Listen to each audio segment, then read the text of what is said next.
Santos-Duisenberg. I'm Brazilian, but indeed I have been living in Europe now for more than 30 years because I was privileged to develop a career at the United Nations, and I'm very proud of it because I think we give incredible contribution. Despite all the problems of the world, I think there is still hope, and I think the UN work along those lines. So I work for 30 years for the United Nations Conference on Trade and Development, UNCTAD, and I had different positions, but one that I'm very proud of is that I set up the first creative economy program that we have in the UN, outside the UN, and we started this program in 2004. It was the very beginning of the discussion about the creative economy, and we dare to bring this topic to the attention of governments. And this was really fascinating because at the beginning there was a lot of skepticism because we are dealing with the development strategies and growth strategies, and how can you see the arts and culture from the economic perspective? So it was a big challenge, but I was so happy that when I look back, and today we are in 2014, so only 10 years. What's 10 years in the history is nothing, but we made a so big step. And today, everywhere you go, you listen, there's debate about the importance of the creative economy in terms of national development plans, in terms of priority for governments. But of course, it was a long way, and I was very happy also because among the things I have done, there was two important things, indeed three. First, it's really to promote what we call the intergovernmental dialogues involving governments, and it was important because usually our main interlocutors are ministries of trade and economic development, but for the first time we brought ministers of culture to sit together with the ministers of technology. And I think that's what is so fascinating about the creative economy, is that you really have to look into the interface between economics, culture, technology, the social aspects, and how you bring those things together. So it was a big challenge at the beginning.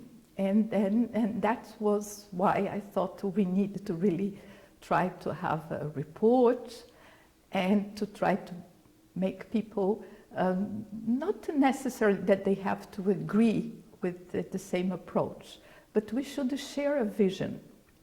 If you'll be able to share a vision, then you can have different classifications because every country has a different priority.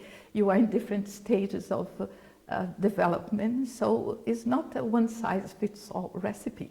You have to adapt to the realities, to your think in terms of the historical and the cultural heritage we have, the diversity we have. So, and that is why it's so fascinating about the creative economy, because we are sharing a vision in terms of its importance, particularly today, in the contemporary society in which the creative economy is part of our daily life, you know. We wake up in the morning, we listen to the radio, you read the newspapers, you dress with the fashion, you use the software in your computer to work or to study, and then you go to an exhibition, you see a movie. So it's really everywhere. And people didn't realize that those sectors have is a so important economic activity. And not only from the economic perspective, but also in terms of its social aspects.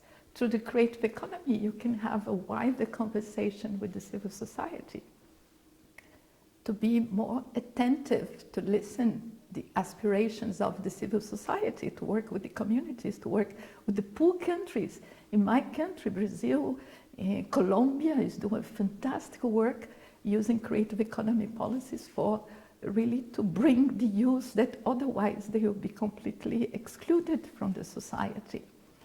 So was this kind of how to sensitize the governments, and that was the reason and the rationale behind the Creative Economy report. That at the beginning I thought to do a small report, but then I thought we need really something consistent, a good reference, and then I thought it was important to have that report. And of course we could not do it alone because you need different perspectives. So I managed to bring the UN system together, because it's a sector that can be seen from different perspectives, from the different organizations. So we set up what we call an informal dialogue group inside the UN, in the same way we have been trying to say governments have to do at home, in terms of working, in terms of at the interministerial level. No? Because sometimes we talk about creative economy and people think that you are talking about cultural policy. And I think, no, it's much more than cultural policy. Cultural policy is just one aspect. So when you think in terms of the creative economy, you really want to pass the message that it has to be seen as a development strategy, as a growth strategy.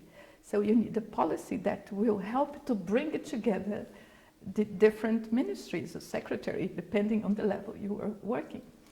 And that you need technology, you need the social aspects, you need education, yeah, from the beginning, otherwise how can you stimulate creativity? So you need education, you need culture, you need even aspects of justice, because we have to review legislation. We have to review legislation of intellectual property, of competition policies, incentives, how to attract investors. So you really look into a very broad picture. And that's why the Creative Economy report was so important, because we tried to bring together all those aspects, and also in helping governments to understand the concept, what was behind the concept. That's still an evolving concept, so nothing is there. It's a dynamic sector, so there is a lot of things going on, but you can use from different perspectives. You can use today, you use for policies at the city level for urban planning. You can use the creative economy for social interests. Today, we know that one of the big problems we are facing today, particularly in the most advanced countries, are the unemployment, in particular unemployment of the youth. You know, we know that there was a recent report by ILO showing that unfortunately 50% of the youth at age between 15 and 24 are idle, are looking for a possibility, are looking for opportunities to engage in the labor market. And I think this is also part of a very big picture, because we are living in a society that's going through a very deep transformation. We have structural changes, we have technological changes, social changes, cultural changes. So there are so many changes that how to cope with this new situation, how to find the solutions. And I think the creative economy is part of the, cannot solve all the problems. It's not a panacea, but it can be a feasible option, because you can find ways in which every community, every city, every country, there is a sector that they have more interest, and that you can do something about it. Being with the, and I think that's why it's a so fascinating sector, because you can go from the most traditional area, like the importance of arts and crafts for so many communities in the world, for so many countries.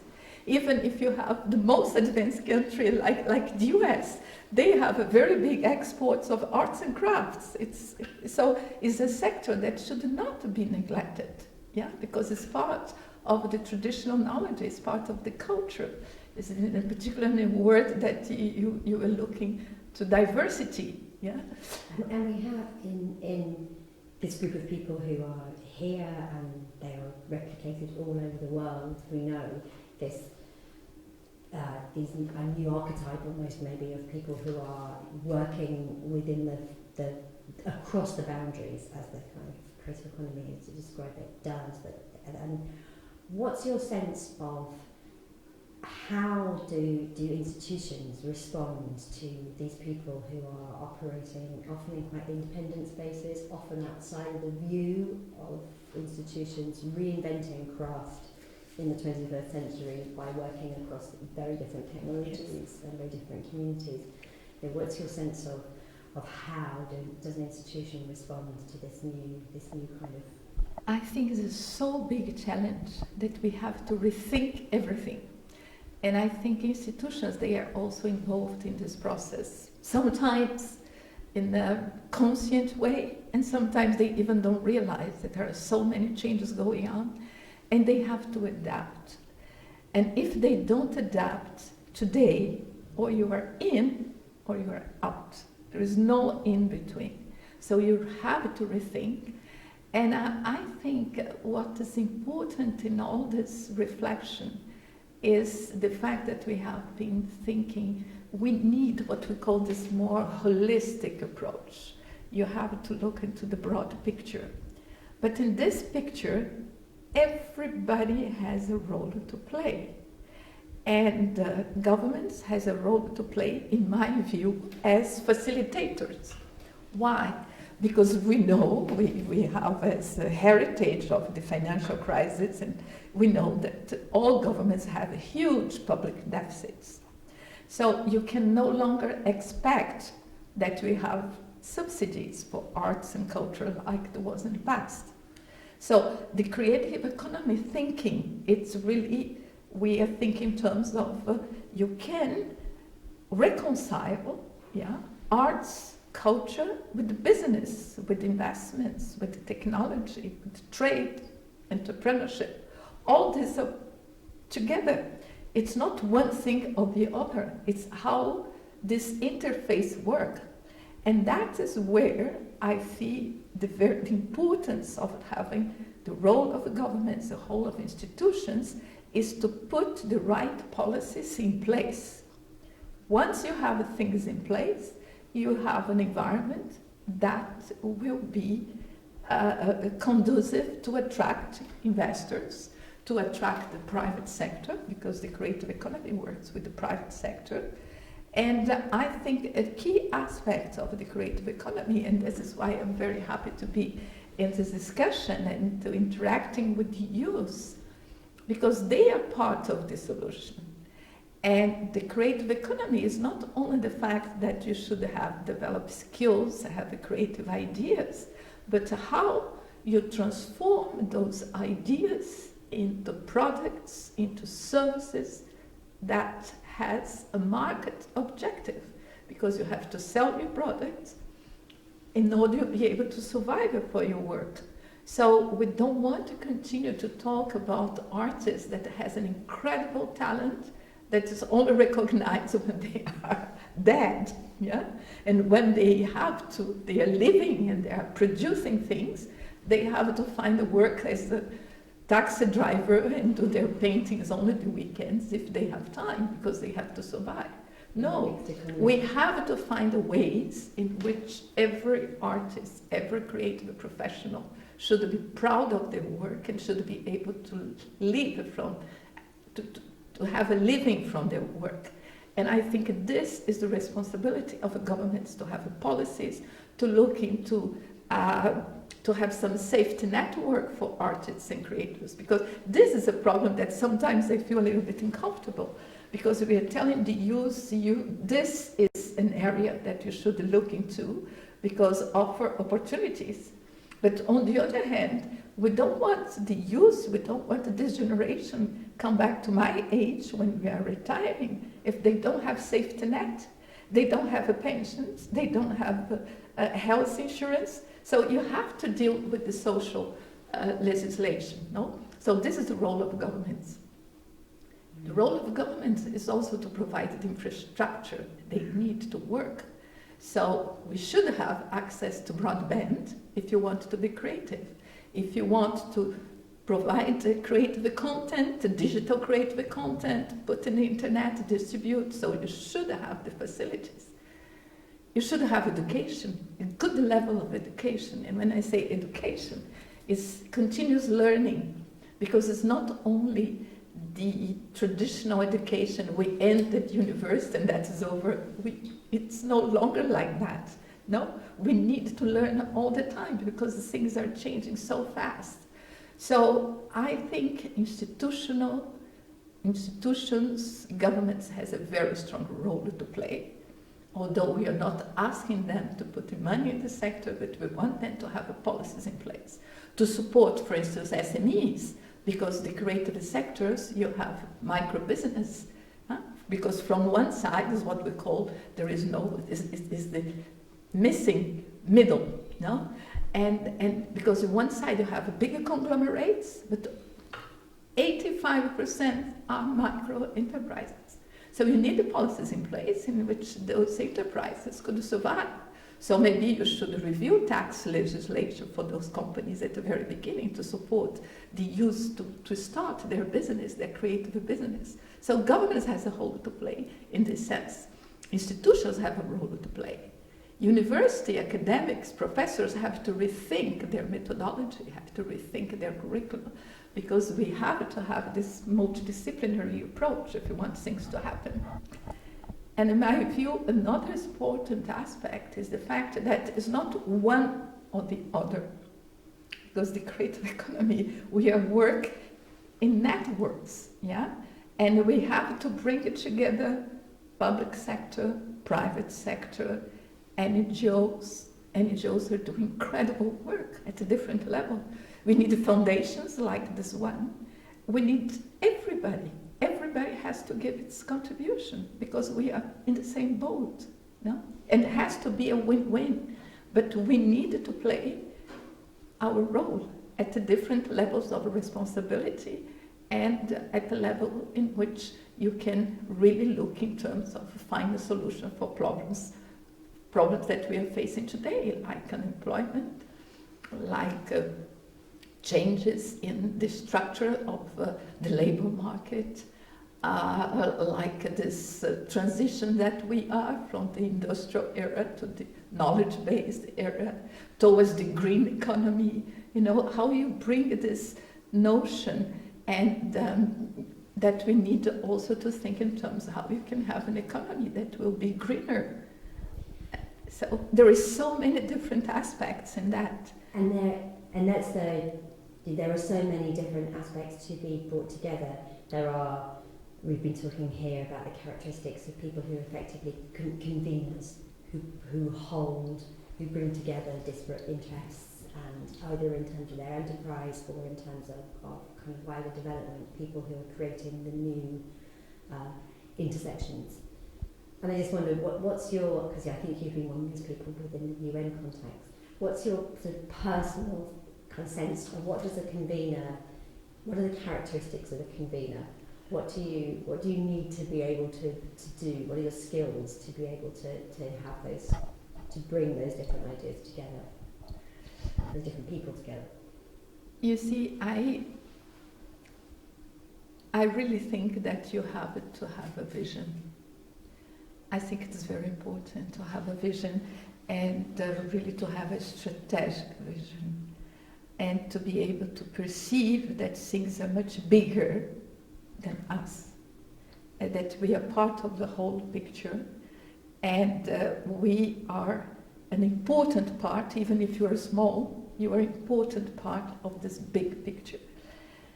And we have to promote changes, but quality changes. And I think that is really the challenge, how you promote that, how you engage people, how you really stimulate creativity, how you can help people. Not everybody should have entrepreneurial spirit, because it's not easy how to combine, but how to identify, how to help an artist to identify a partner that will be more involved in the business thing, And I think also is the fact that we have a different approach because we are in the 21st century.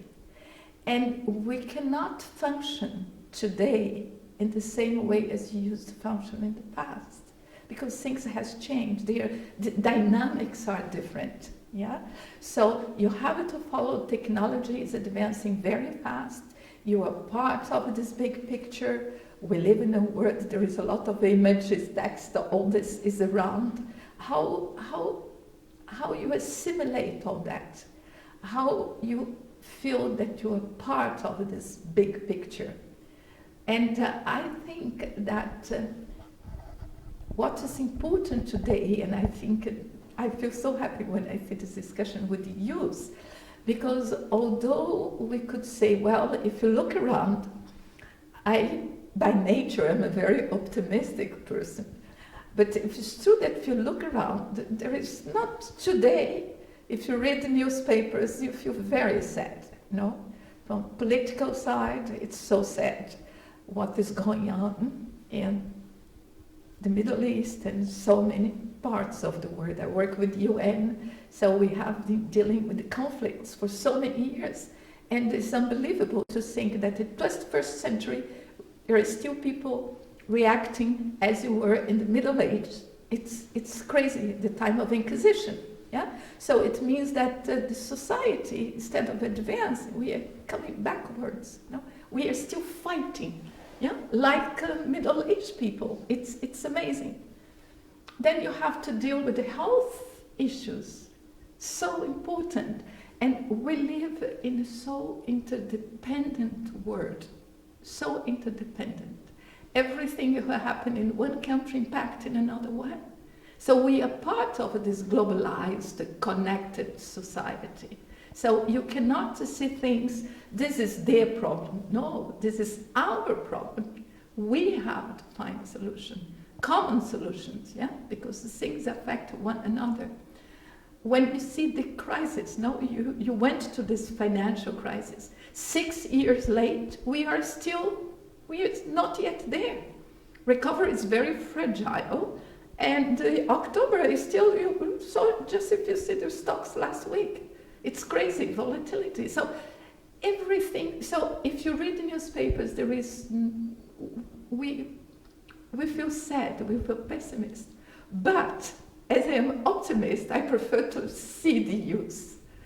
And when you talk with them, so there is hope, no? Because there are ideas, they still want to do things despite of that, despite of this, but you have to find a ways. And I think that is where you should really try to do our best to facilitate this process, to help this process, to give our contribution, to contribute with our experience, to help them to find this way, because I think there is no other way out. Yeah, it's just to work together to make things happen. And to try to change those things that you look around and you feel so scared. No? So that is why I think if I would think of in terms of a profile of a people, I think it's really has to do, you should be aware of what is going on, but try to find a way and you can give a better contribution to change this world. Optimism, which is fantastic. Now, very quickly, because I know you wanted to join in discussion groups, I know you're looking at developing a training program for the UN itself in how to understand this new dynamic, this new way of working and its possibility. And just very quickly, what are the 5 things that you think the UN agencies need to understand to respond to this? Yes. You see, I think it's very important because many people don't know all the aspects of the UN work. And that's why we have had a video to say the role of the UN in creative economy, because at the beginning people think that we are dealing only with the refugees, with the wars, but it's much more than that. And I developed that work in UNCTAD for 10 years. I think we did quite a lot in terms of bringing together this report that was important. I set up a database with the statistics because we have to bring evidence. And I thought that the next step is really try to transform, you see, the theory and the methodology and everything we said in this report, how to translate it into practice. And of course, I think it's we needed to do a lot of capacity building to assist particularly the youth, but not only the youth, to assist the creative professionals in general in their way. So I thought that we need to develop a program for creative economy under the UN umbrella, in which you could bring aspects from the different, as I said, from the different organizations. Now UNCTAD has been looking to the economic perspectives and trade. You have UNESCO looking to the conventions. We have WIPO looking to the intellectual property. You have UNDP that is helping us with specific programs. So I'm working now with the UN Institute on Research and Training, that's called UNITAR. And we want to set up a creative economy program that to assist not only that initially as we thought to have 4 areas. One that will be important to help governments to put in place strategies for national policies on creative economy at the different levels, can be at city level, community and so on. Then we think that should have a very important component of entrepreneurial skills because as I mentioned before, the creative economy, we really have a lot of micro enterprises, 1 or 2 people working together. So they need, I don't say that artists has to be entrepreneurs, but they should have knowledge of how it works, at least to identify a partner if they cannot combine the 2 things. So I think this is an important component. I think we also have a role to play. We would like to facilitate a lot of exchange of experience. So we want to have a program with some digital storytelling, bringing experiences that are taking place in different parts of the world. And through those experiences also facilitate the process of partnerships, of people doing things together. Yeah. So we also thought that there is a lot of talk about the creative economy, but you need a kind of a knowledge, a kind of online course for people that could just be a partner in one idea. For instance, if you want an investor, but they should understand a little bit and to be more open when you talk about the creative economy, because one of the problems we have is financing. And what is the issue is because the banks are not, they don't know how to analyze a creative economy project because it's different. Yeah, the risk is big and it's different. So I think you need different components of a program. So we think about 4 or 5 components to start. And we are very open for partners. We are looking for partners because we need donors, because it's the UN. So I'm doing this work as philanthropic work because I'm already retired. But I really believe that we have to do that. We need to do that. There is a space everywhere we go in the world. There are young people who want to be more involved in the creative economy. Some of the artists, they don't have possibility to go to the traditional education system. So we can do things for short-term courses, online courses. I just came back from a meeting in Santo Domingo the day of yesterday, and we just set up an institute for digital creative industries, because there is a lot of interest in how to do apps, for mobiles, and how to do video games, and there is a lot of animation films.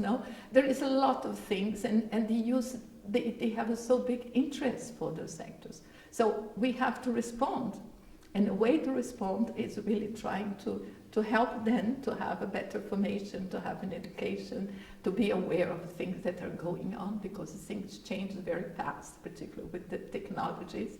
So UNITAR has developed a very important methodology in different areas. So basically they have been working with the humanitarian issues, climate change, other areas.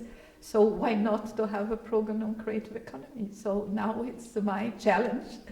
And we have been discussing and presenting this idea to governments, to institutions, and we would like, and we are in discussion with some governments, but we want to involve not only governments, we are open to collaborate with universities, so a number of universities will help us to bring the content together that we have experience from different parts of the world. And that is, I think, where it's different of something made by the UN, is because you can reach everywhere, all countries, so you can have very advanced countries that are doing a lot of things, like we are discussing with some university in Australia. At the same time, we are discussing university in Brazil, in the US, you know, but because they can all bring a contribution. In Africa, there is a lot of things going on in Africa, in Asia. So I think the UN has a role to play, and I want to be a part of this, and I'm very committed to move ahead in this program. Thank you, Edna. Thank you very much. So much.